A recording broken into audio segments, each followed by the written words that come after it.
Well, it's about mid-February, and it's getting close to the most opportune time to sell a motorcycle, so I better get ready and get this one done. This thing needs a full engine rebuild. New cylinder, new piston, new rings.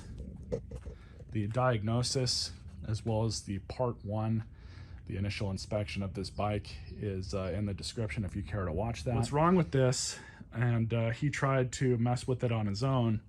He rebuilt the head once. He's gone through the carburetor 2 or 3 times, and it just, once it warms up, it just starts shooting smoke out. That told me that it's got a ring issue or there's a problem with the bore. And sure enough, with that video that I have in the description, I stuck a inspection camera into the hole through the spark plug and verified that there's definitely a bunch of scoring inside of the cylinder. And here are the parts that I picked up for this. First, what we have here is a general rebuild kit. This was $230 off of eBay. I don't know if the listing is still active, but the link to that's in the description. Comes with a new piston, new rings, standard sized, new wrist pin for the piston and connecting rod, 2 new cylinder gaskets. We have a head gasket and then a valve cover gasket, I believe one of these is. Then we have the 2 clips which hold this guy in place. So that was $230, which was the best deal that I could find. And then I did import this from Japan. This is a new cylinder, which it's kind of heavy. Can't really do this one-handed. Maybe I can. But this is a brand new cylinder, which ironically, and somehow it doesn't make any sense to me, but importing this straight from Japan, from one of their own distribution companies, was cheaper than buying it from any dealer or parts house in the United States. I paid just under $400 for this. Had I bought this from the Honda dealer in town at the time, it was almost $800. A few of the parts places online that I found that service the United States or located in the United States, they were wanting, the lowest I found was like $680. Hopefully it's all I need to get this thing going again and not belching out smoke anymore. So the first thing we're gonna do is remove these side fairings. This one comes off stupid easy. And then this one here, I believe there's a couple 10mm bolts. Put that back, just one. Just like that. So now we have a little bit better access to everything in here. What we've got to do though is take the carburetor off of the side of the cylinder head. And for that, there's going to be a few steps involved, of course. We'll start by pulling this purge canister out. This looks like it just comes out pretty simple. Pull that hose off, but leave it there.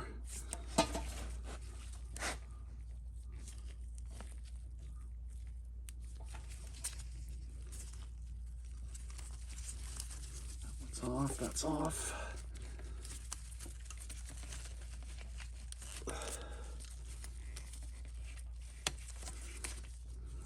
Go.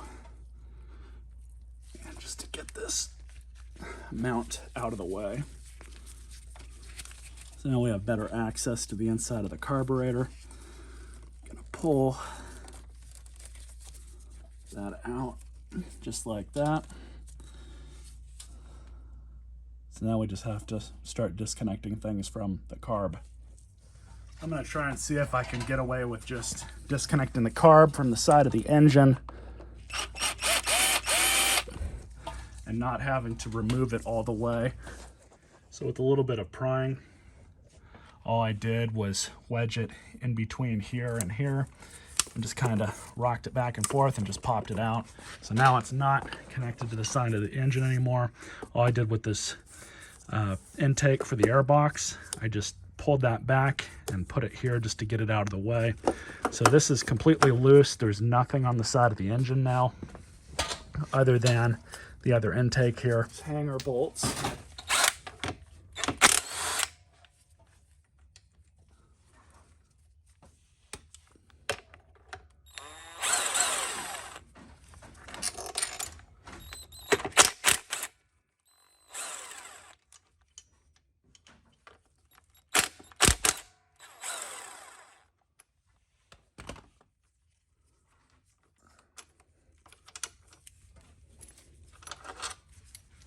right, so now I just have to remove all of these perimeter bolts.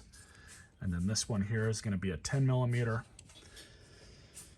And then we're also going to have to remove this one over here in the back.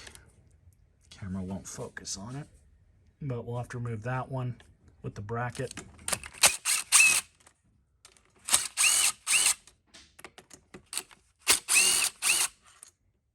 All right, so I think all the hardware has been removed, so I'm just going to give it a couple whacks.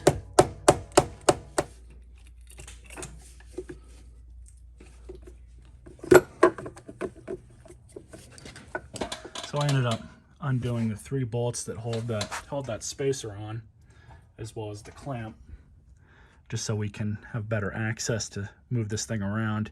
You can pull it out how it is. You don't have to really do anything too special. So I ended up undoing the hardware here on this side, just so I can move this around some.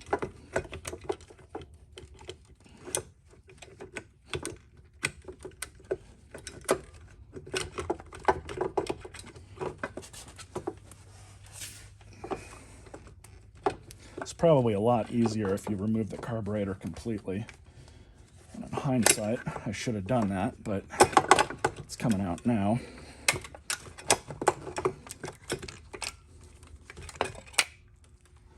There we have it. So I'm going to remove that gasket. We'll clean up the surface, but we don't need to do anything just yet. So the next thing we'll do is pull off the exhausts. And these are just 12 millimeter.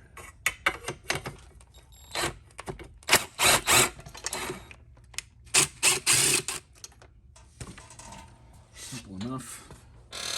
Do right there and there.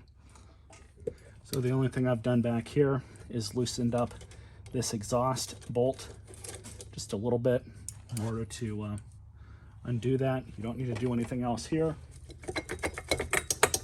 That's all you do. And we're just gonna let this sit for now. Might have to remove it completely, but I think we'll be okay. So I should have done this when I first started, but I am electing to now drain the oil out. I had to get into here to get a 17 millimeter socket on in order to rotate the engine to get access to the camshaft retention bolts that are on the sprocket. So 12 millimeter bolt removes the oil plug. So I'm just gonna let it drain. I did undo the cap up here so the flowage is a little bit better. Now I just have to wait. So the oil is completely drained out. Now we have to pull the camshaft. So here's a general look over here. We have these 2 bolts that have to come out, as well as the chain tensioner, which is held in by 1 bolt here. These 2 sleeves right here need to come out, as well as this shaft right here, which goes through the chain tensioner. Now the first thing we'll do is remove this little bolt nice and carefully. Definitely don't want to strip any of these out. So what I'm going to do with these is all these little parts that I pull out of here, I like to put stuff in bags just to keep everything organized. So we're just going to remove that. All right, so I have the ratchet here on the other side against the ground, because now we're going to have to pull these out.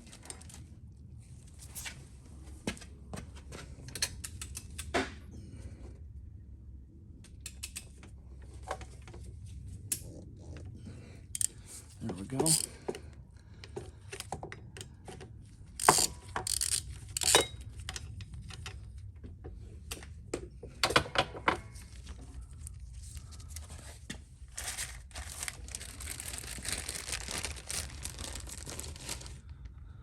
And rotate the engine.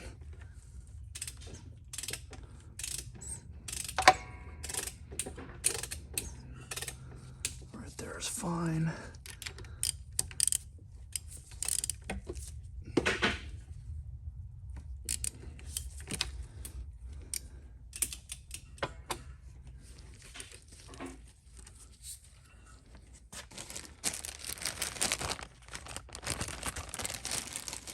So now this shaft we're going to remove.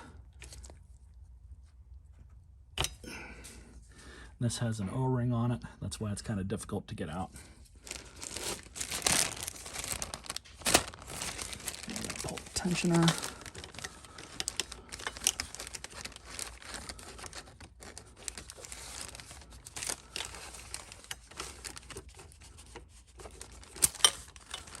Just like that. You're going to need something like a bungee because we're going to have to hold the chain up because we don't want it to go back into the engine. So that you guys can see how relatively easy we can move it now.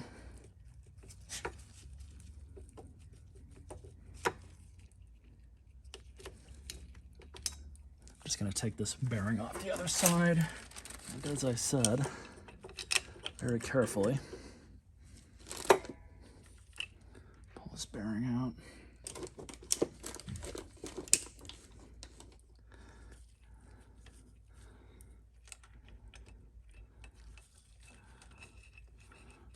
Pull the sprocket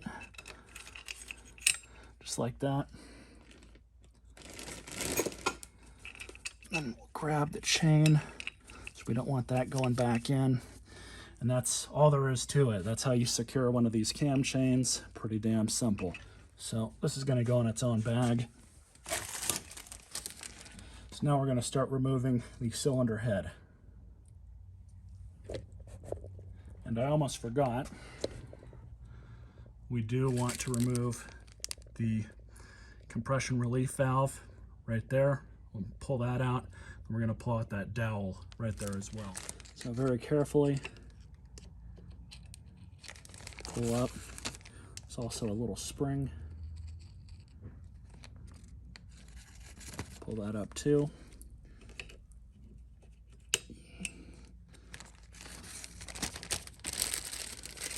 Now to pull out the head, we have a total of 6 bolts on the inside. Here, here, there, there. We have these 2 bolts here, that one, and that one. This one, I believe this one comes out in the middle of here, and then these 2 here. So I'm going to break the torque on those.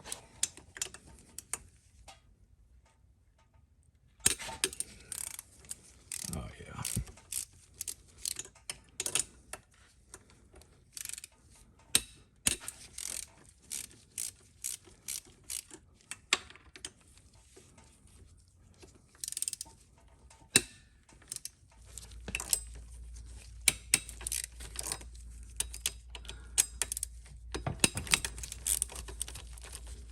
So what I've got here is another piece of cardboard. This one out here is the front one, so it's just like that.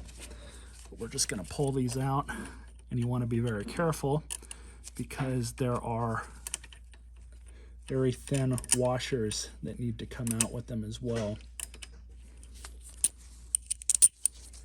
So 10 millimeter.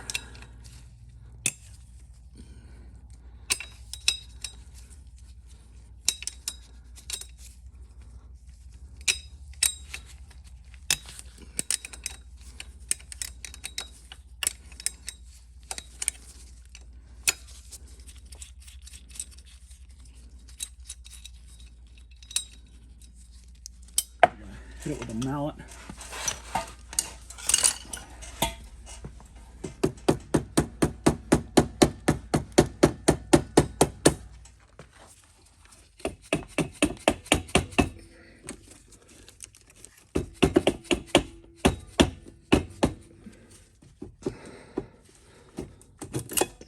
There we go.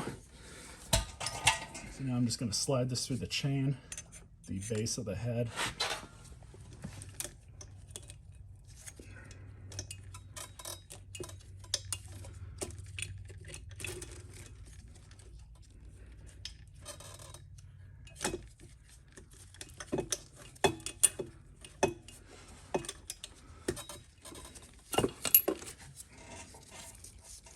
There's the head. So now onto the cylinder.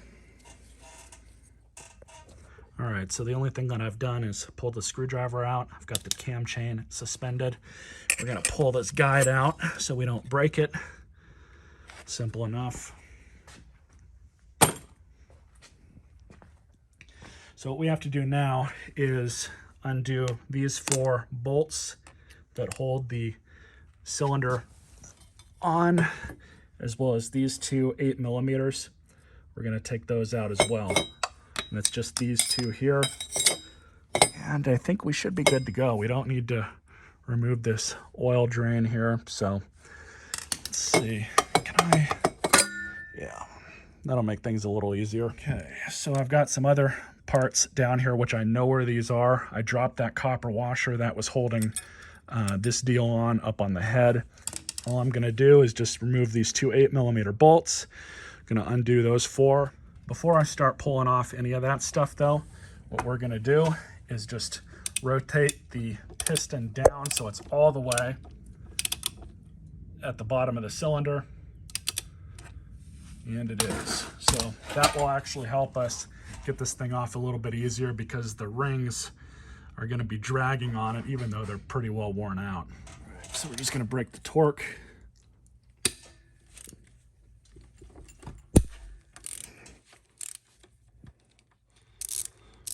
I'm honestly amazed I haven't broken this ratchet yet, just in general.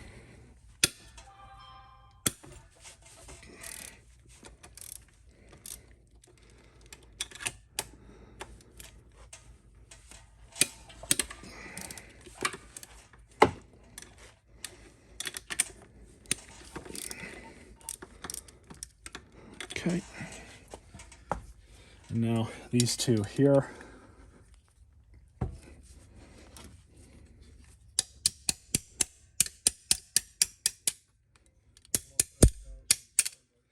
Anything's a hammer.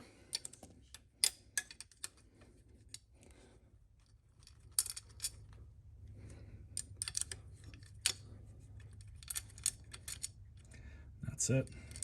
So for now, we're just going to leave these in that hole. Piece of cardboard.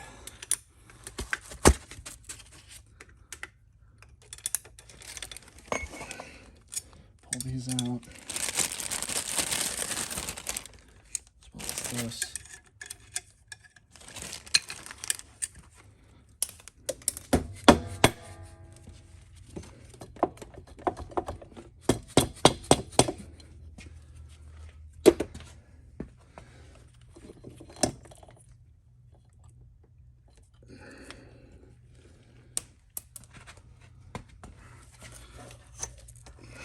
So what I'm going to do is undo the chain, pull this out, and just let it flop there to the side.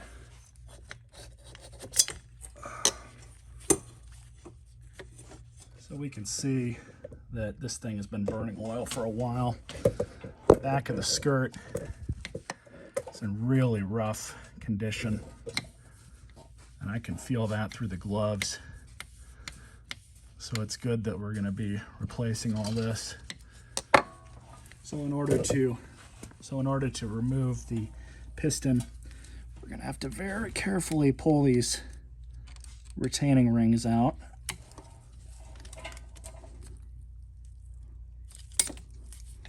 That's one. Now just to pop the one out of the other side. That's what they look like.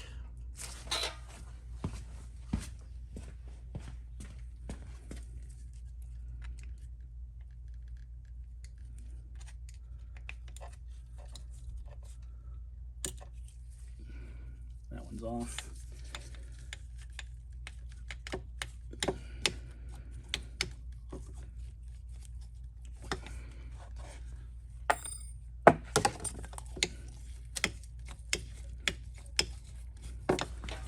Some.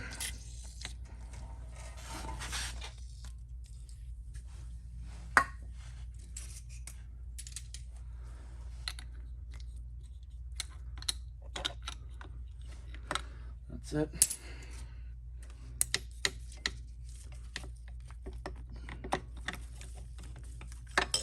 That's all there is to it.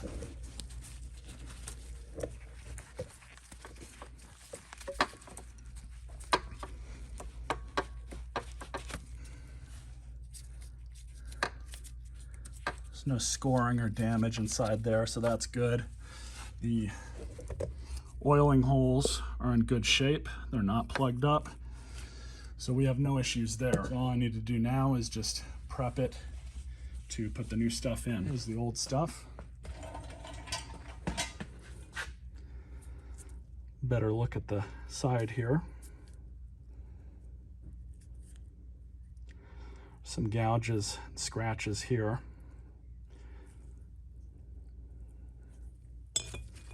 And then of course inside you have all the stuff down there that's all scored into the side of the cylinder.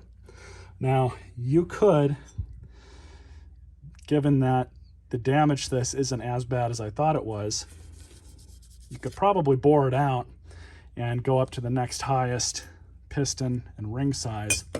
But in all reality,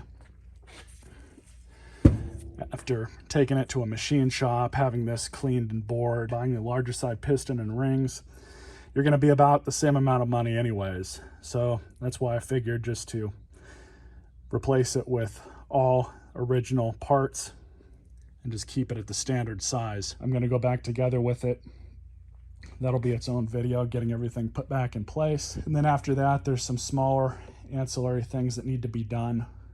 I haven't even checked the new cylinder yet. It's in this box, but I may have to scuff and hone the inside of the new cylinder. I don't know if that was done from the factory.